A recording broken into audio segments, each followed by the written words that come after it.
promesas que en realidad son obligaciones legales. Pero llegamos ahora a una categoría todavía más llamativa. Hay promesas que no requieren una gran reforma. No necesitan una nueva ley. No dependen necesariamente de conseguir apoyo político en el Congreso. Y tampoco representan una facultad extraordinaria del presidente. ¿Por qué? Porque el Estado ya está obligado por ley a hacerlas. Y esto cambia completamente la naturaleza de la promesa.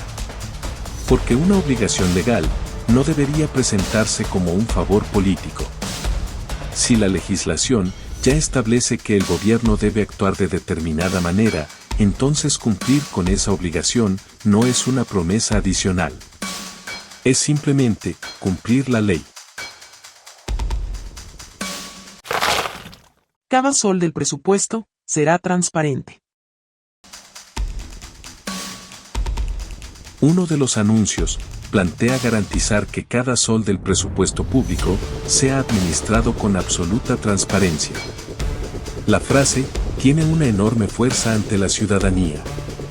¿Quién no quiere saber cómo se utiliza el dinero público? Pero aquí existe un detalle fundamental: la transparencia del gasto público no depende de que un gobierno quiera practicarla. Forma parte de las obligaciones que ya existen dentro del sistema presupuestario, del control gubernamental y de las normas de acceso a la información pública. Es decir, no estamos frente a una facultad nueva del presidente. No es una herramienta que el gobierno pueda decidir utilizar o no utilizar. Es un principio que debe respetarse. Por eso, presentar la transparencia presupuestaria como una promesa política puede resultar engañoso si se interpreta como algo extraordinario. La verdadera promesa debería ser otra: ¿cómo se va a mejorar la transparencia que ya exige la ley? Porque una cosa es cumplir con publicar información. Y otra muy distinta es lograr que cualquier ciudadano pueda comprender, seguir y fiscalizar el destino del dinero público. La transparencia formal es una obligación. La transparencia efectiva es un desafío mucho mayor. Un plan de contingencia frente a El Niño. Otra de las propuestas anuncia la implementación de un plan de contingencia nacional frente al fenómeno El Niño. Pero una vez más, estamos ante una obligación que ya tiene respaldo legal. El Perú cuenta con el Sistema Nacional de Gestión del Riesgo de Desastres, creado precisamente para organizar la prevención, preparación y respuesta frente a situaciones de emergencia. Dentro de esta estructura participan distintas instituciones del Estado con funciones específicas. La PCM cumple un papel rector. INDECI participa en la respuesta ante emergencias. CENEPRED interviene en la prevención y reducción del riesgo. Y además, existen organismos técnicos encargados del monitoreo de fenómenos climáticos. Por lo tanto, planificar la respuesta frente a El Niño no es una ocurrencia del nuevo gobierno. Es parte del deber permanente del Estado. Y esto es especialmente importante en un país como el Perú, donde los fenómenos climáticos pueden provocar inundaciones, pérdidas agrícolas, destrucción de infraestructura y enormes daños económicos. El gobierno tiene que estar preparado. No porque lo diga en un discurso, sino porque la legislación ya le exige estarlo. Maquinaria pesada en los puntos críticos. Otra promesa plantea destinar maquinaria pesada a los puntos críticos. Y aquí sucede algo similar. Atender zonas vulnerables, responder frente a emergencias y mantener determinadas vías no constituye una política que un gobierno pueda considerar opcional. Son funciones que ya forman parte de las responsabilidades del Estado. En el ámbito de la red vial nacional, existen instituciones encargadas de la conservación y atención de emergencias. Y durante las temporadas de lluvias, este tipo de operaciones se realizan de manera recurrente. Por lo tanto, anunciar que se enviará maquinaria pesada a los puntos críticos no representa necesariamente una nueva política pública. Representa, en gran medida, el cumplimiento de una responsabilidad que el Estado ya tiene. Pero aquí, sí existe una diferencia importante. Una cosa es enviar maquinaria, después de que el desastre comenzó. Y otra muy distinta, es identificar los puntos críticos con anticipación, intervenirlos antes de la emergencia y reducir realmente el riesgo. Y esa diferencia es precisamente donde debería medirse la gestión. Porque reaccionar ante el desastre es una obligación. Evitar que el desastre tenga esas dimensiones debería ser el objetivo.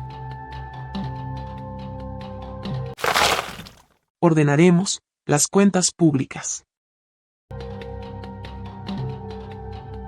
Finalmente, llegamos a una de las frases más utilizadas en los discursos de cualquier gobierno: ordenaremos las cuentas públicas.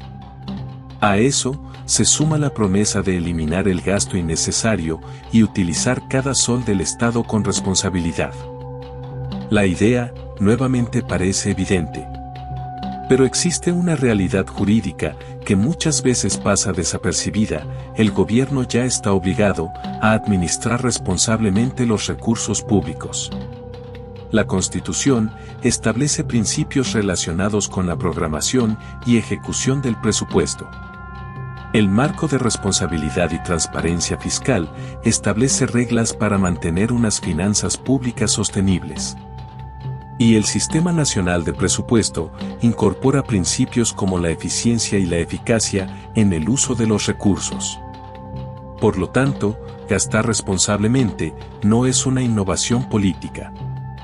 No es un proyecto especial de un determinado gobierno. Es una obligación inherente al manejo del dinero público. Entonces, la verdadera cuestión debería ser mucho más exigente: ¿qué gastos se van a eliminar? ¿Cuáles son innecesarios? ¿Cuáles programas serán revisados? ¿Cuánto dinero se pretende ahorrar?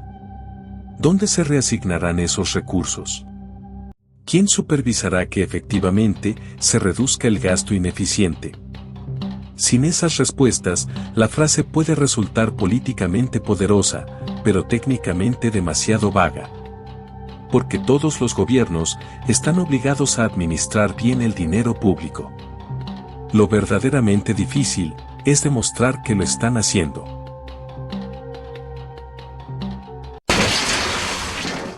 Una promesa no puede reemplazar una obligación. Y aquí, llegamos a una conclusión especialmente importante. En esta tercera categoría, encontramos promesas que tienen una característica común: no dependen completamente del presidente.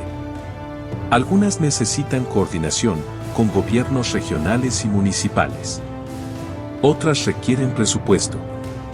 Y en ciertos casos, como la creación de una nueva autoridad pública, necesitan necesariamente la participación del Congreso. Pero también encontramos algo todavía más revelador: hay compromisos que simplemente describen obligaciones que el Estado ya tiene.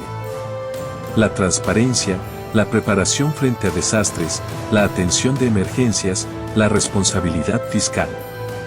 Todas ellas forman parte del funcionamiento normal que debería esperarse de cualquier gobierno. Y esto nos obliga a ser todavía más críticos.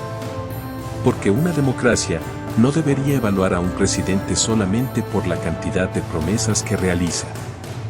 Debería evaluarlo por su capacidad para cumplir las leyes, ejecutar el presupuesto, coordinar con las otras instituciones, aprobar las reformas que realmente necesita el país y, sobre todo, entregar resultados. Porque decir, lo haremos, es fácil. Explicar quién tiene la competencia, cuánto cuesta, qué ley se necesita, de dónde saldrá el dinero, y en cuánto tiempo se verá el resultado, eso ya es otra cosa. Y todavía, queda una pregunta que puede ser la más incómoda de todas: ¿qué promesas podrían chocar directamente con los límites reales del poder presidencial? Porque hasta ahora, hemos hablado de lo que puede hacerse, de lo que ya existe y de lo que la ley obliga a hacer. Pero en la siguiente parte, entraremos en un terreno todavía más delicado: las promesas cuya ejecución enfrenta obstáculos legales, presupuestales o institucionales mucho más profundos. Y ahí, podremos comenzar a medir realmente cuánto del discurso presidencial puede convertirse en realidad. Suscríbete al canal, activa las notificaciones y sigue acompañándonos en la siguiente parte de este análisis. Porque cuando las promesas llegan al límite de las competencias del poder, las palabras dejan de ser suficientes. Nos vemos en nuestra siguiente historia.